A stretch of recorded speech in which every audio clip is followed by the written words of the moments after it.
बन सर शैल सुहाए, वाल्मीकि आश्रम प्रभु आए। राम दीख मुनि वासु सुहावन, सुंदर गिरि कानन जल पावन। प्रभु जब भरद्वाज ऋषि के आश्रम से आगे बढ़ते हैं, जंगल में आगे बढ़ते बढ़ते बढ़ते बढ़ते सामने देखे वाल्मीकि आश्रम प्रभु आए। सामने प्रभु को वाल्मीकि ऋषि का आश्रम दिखाई पड़ा और वाल्मीकि ऋषि जी का आश्रम प्रभु को कैसे लगा? राम दीख मुनि वासु सुहावन, सुंदर गिरि कानन जल पावन। वाल्मीकि का आश्रम प्रभु को सुहावन और पावन दोनों दिखाई पड़ा, अर्थात आश्रम में सुंदरता के साथ साथ पवित्रता का बहुत ही सुंदर मेल था। वहां के पर्वत, वन, जल सब बहुत ही सुंदर और पावन है। वहां जलाशय में जो कमल के फूल खिले हुए हैं, जो वृक्ष हैं, उन सब पर भंवरे मंडरा रहे हैं और फूलों से मकरंद का पान कर रहे हैं। खग मृग कोलाहल कर रहे हैं, भ्रमण कर रहे हैं। आपसी बैर को त्याग करके शेर बकरी सब एक साथ में रह रहे हैं। शुचि सुंदर आश्रम निरखी, हर्ष राजीव नयन। सुनि रघुबर आगमन मुनि, आगे आए। सुंदर आश्रम को देख करके, वाल्मीकि जी के सुंदर आश्रम को देख करके कमल रूपी नेत्र वाले प्रभु श्री राम जी बहुत ही प्रसन्न हुए। और जैसे ही वाल्मीकि जी को पता चला कि राघव सरकार का आगमन हुआ है, वैसे ही वाल्मीकि जी अपने आश्रम से आगे बढ़ करके प्रभु को लेने, प्रभु की अगुवानी करने के लिए आगे बढ़े। जब राघव सरकार ऋषि वाल्मीकि को देखे तो मुनि कहु राम दंडवत कीना, आशीर्वाद विप्रवर दीना। प्रभु सच्चिदानंद परम पिता परमेश्वर अयोध्या सरकार वाल्मीकि जी को प्रणाम करते हैं और वाल्मीकि जी प्रसन्नता पूर्वक गदगद होकर के भगवान को आशीर्वाद देते हैं। जिस भगवान के चरण कमलों में ध्यान लगाने के लिए ऋषि मुनि जोगी जति सन्यासी वर्षों वर्षों हजार वर्षों की तपस्या करते हैं, उन्हीं प्रभु को वाल्मीकि जी आशीर्वाद दे रहे हैं। कैसा विचित्र संयोग है। प्रभु को देख करके वाल्मीकि जी के नेत्र जो है जुड़ा गए, प्रसन्न हो गए। प्रभु का सम्मान करके वाल्मीकि जी प्रभु को अपने आश्रम में ले आए।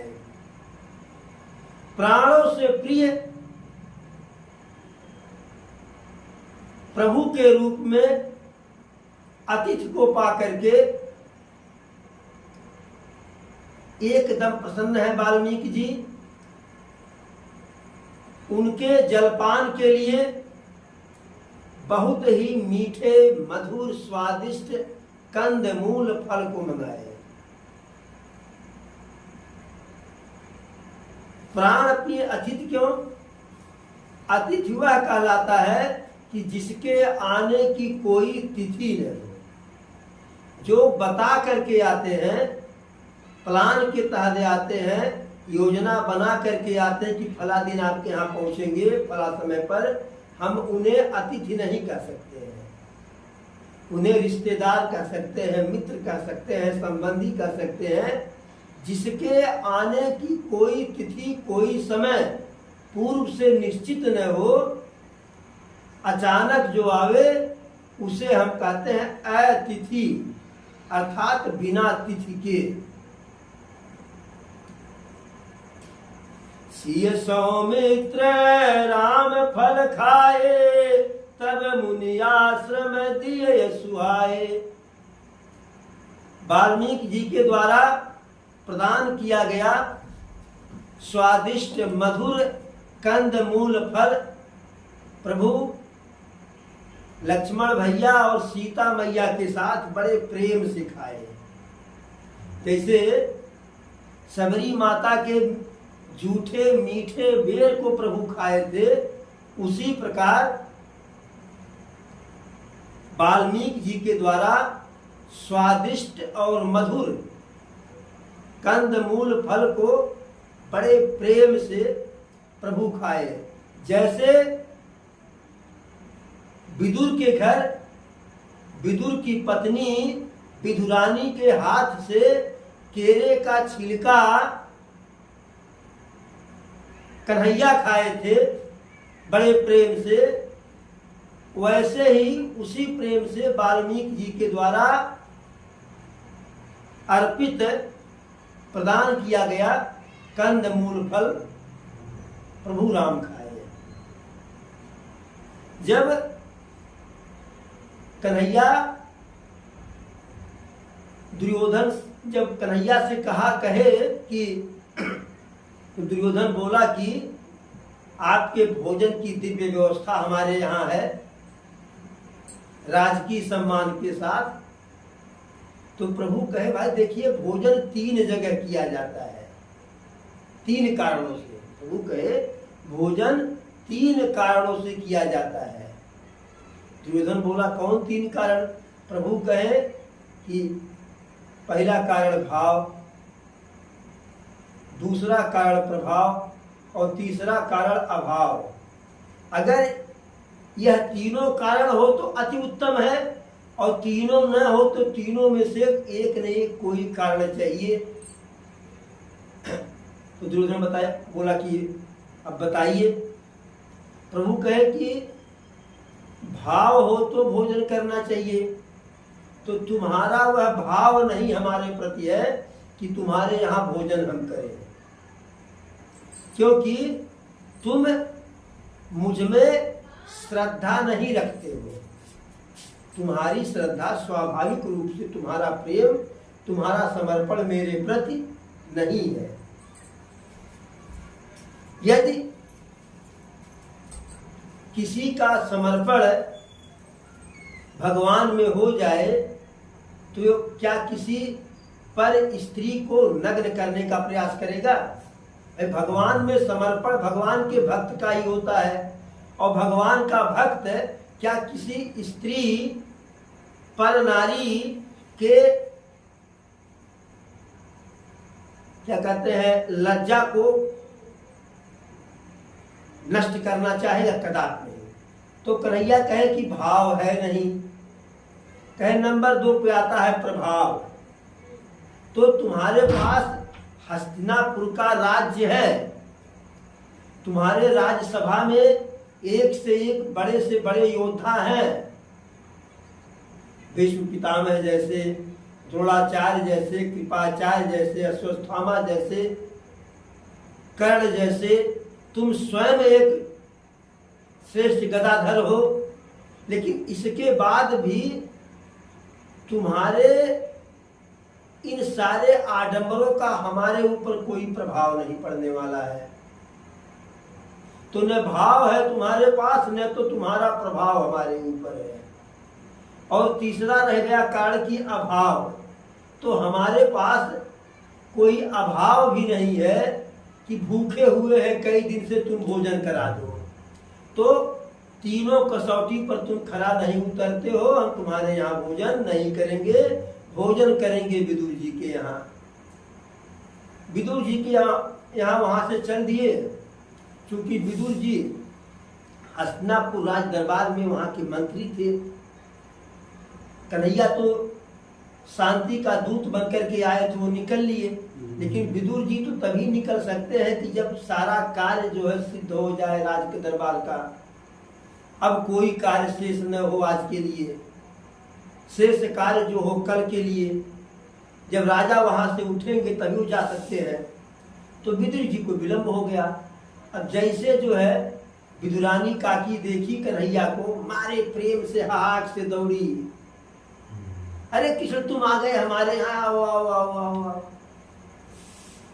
बैठाई, पैर धुली, जो है पैर को पोछी, तेल लगाई, दवाई। कन्हैया कहे काकी सब आडंबर बाद में करो, बड़े जोर से भूख लगी है, कहीं अभी लेकर के आते हैं। घर में पका हुआ केला है, अति स्वादिष्ट। अब कन्हैया के भाव में विदुरानी ऐसा जो है भावुक हुई, प्रभावित हुई कि कन्हैया को निहार रही है, कन्हैया के भाव में विभोर हो गई, विदेह हो गई, कुछ सुध बुध नहीं रह गया। केला हाथ में पकड़ती हैं, छीलती हैं, केला के गुद्दा को बहा देती हैं और कन्हैया को ही छिलका जो है खिलाती हैं। और कन्हैया बड़े प्रेम से वाह काकी वाह, अरे काकी मजा आ गया, आनंद आ गया। इतने में जब विदुर जी पहुंचे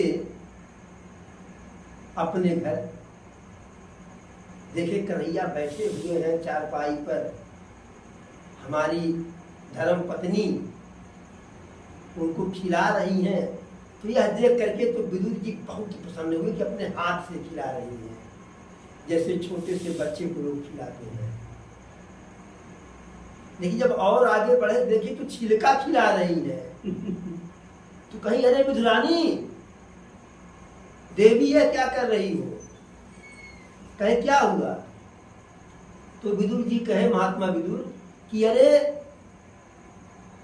वासुदेव को केले का छिलका खिला रही हो। अब जब विदुर जी कहे केले का छिलका, तो विदुरानी कही कि प्रभु गलती हो गई, हम इतना भाव विभोर हो गए, हमें यह ज्ञान ही नहीं रहा कि हम आपको गुद्दा खिला रहे हैं कि छिलका। तो विदुर जी पूछे कन्हैया से कि मान लीजिए उनसे गलती हो गई तो आपको तो कहना चाहिए काफी तो छिलका है। कहे हम गुद्दा और छिलका का भेद इसलिए नहीं कर पाए कि खिलाने वाले का जो भाव था उसी भाव में हम भी डूब गए। खिलाने वाले के प्रेम में हम ऐसे डूबे कि हम उसी में डूबते चले गए, उभरे ही नहीं। तो हमें खुद नहीं पता कि हम छिलका खा रहे हैं कि गुद्दा। तो उसी भाव से वाल्मीकि जी के द्वारा अर्पित किया गया कि तेरा तुझको अर्पण क्या लागे मेरा। जो कंदमूल फलाया था प्रभु उसी भाव से खाए, स्वयं खाए, लक्ष्मण भैया भी खाए और साथ में सीता मैया भी खाए। फिर सुंदर आश्रम प्रभु के विश्राम के लिए वाल्मीकि जी प्रदान करते हैं, उनका बिस्तर लगवाते हैं। रघुराई के लिए, सीता माई के लिए, लक्ष्मण भाई के लिए। और वाल्मीकि जी इतने मगन हैं, मगन काहे हैं? वाल्मीकि मन आनंद भारी, मंगल मूर्ति नयन निहारी। वाल्मीकि जी के मन में अपार आनंद है, थोड़ा नहीं बहुत ज्यादा, बड़ा वाला ज्यादा। क्यों? मंगल मूर्ति, जो मंगल के मूर्ति है, स्वयं जो मंगल की मूर्ति है, नयन निहारी, उस मंगल मूर्ति को अपने नेत्रों से निहार करके तब कर कमल जोरी रघुराई, बोले बचन श्रवण सुखदाई। तब उसके बाद प्रभु कमल रूपी दोनों हाथों को जोड़ करके ऐसी मीठी वाणी वाल्मीकि जी से बोले,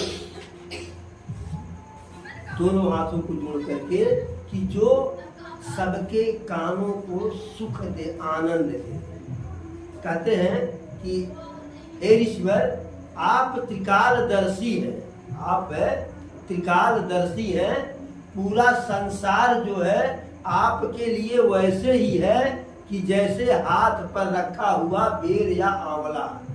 हाथ पे बेर रखा हो, उसे आप देख लेंगे ना ये हिला करके, उसी प्रकार से पूरा संसार आपके हथेली पर रखे हुए बेर या आंवले की तरह से है। अब आपको जो है हम बतावें क्या कि किस कारण से पिताजी हमें वनवास दिए हैं, और पिताजी दिए नहीं किस कारण से हम वनवास लिए हैं, किस कारण से हम वनवास लिए हैं। फिर भी हम आपको बता रहे हैं क्या? तात बचन पुनि मातु हित, भाई भरत यस राव, मोह कहूँ दरस तुम्हार प्रभु, सब मम पुण्य प्रभाव। कह रहे हैं मेरे बन आने का जो कारण है वह जान लीजिए। क्या? तात बचन पुनि मातु हित।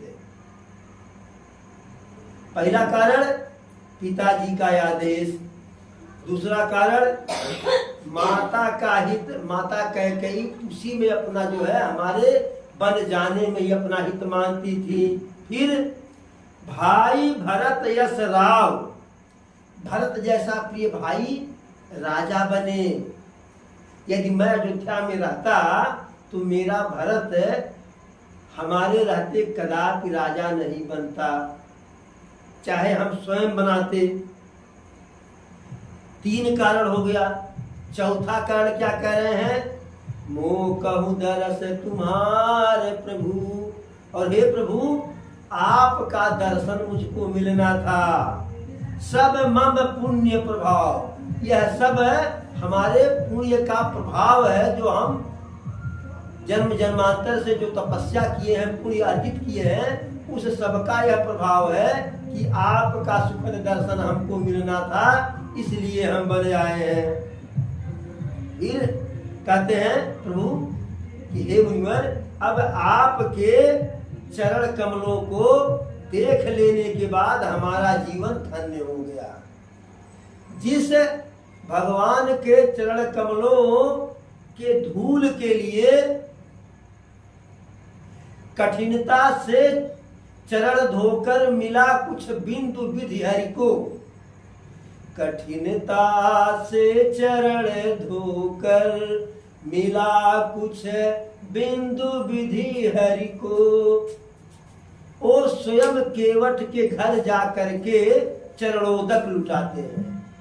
तो जिस प्रभु का चरणोदक कठिनता से, चरणोदक का कुछ भी बूंद जो है बड़े कठिनता से विधि हरि हर को, ब्रह्मा को, विष्णु को, महेश को मिलता है, वही प्रभु कह रहे हैं कि आपके चरण कमलों को देख करके हमारा जीवन धन्य हो गया। देखिए, अगर बड़ाई पाना है, अगर सम्मान पाना है तो सम्मान देना पड़ेगा। सम्मान मांगने से नहीं मिलेगा, सम्मान देने से सम्मान मिलेगा। फिर कहते हैं अब जहराउर आयस होयु, अब जहराउर वेग न पावय कोई, कि हे प्रभु अब इसके बाद आपका जो आदेश हो जिससे कोई भी ऋषि मुनि जो है उद्वेग को न पावे, कष्ट न पावे। ठीक क्यों? मुनि तापस जिन्ह ते दुख लाही, ते नरेश बिनु पावक दाही। जिस राजा के राज्य में ऋषि मुनि कष्ट पाते हैं, दुख पाते हैं, वह राजा बिना अग्नि के ही जलता है। और यह जो ऋषि मुनि है, अब जंगल के राजा हम हुए, क्योंकि पिता दीन मोहि कानन राजू। माता कौशल्या से प्रभु क्या कहते हैं? पिता दीन मोहि कानन राजू, कि पिताजी हमको जंगल का बड़ा वाला राजा बना दिए हैं। तो अब पिता के आज्ञा का पालन, पिता कहे बन जाओ, बन चले गए। पिता जंगल का राज्य तो मान रहे हैं प्रभु कि मैं जंगल का राजा हूँ, वन का राजा मैं हूँ। तो जब वन का राजा मैं हूँ, जंगल का राजा मैं हूँ, इस जंगल में यदि कोई ऋषि मुनि दुख पाता है तो समझिए कि मैं बिना अग्नि के जल रहा हूँ। अर्थात किसी को दुख नहीं मिलना चाहिए।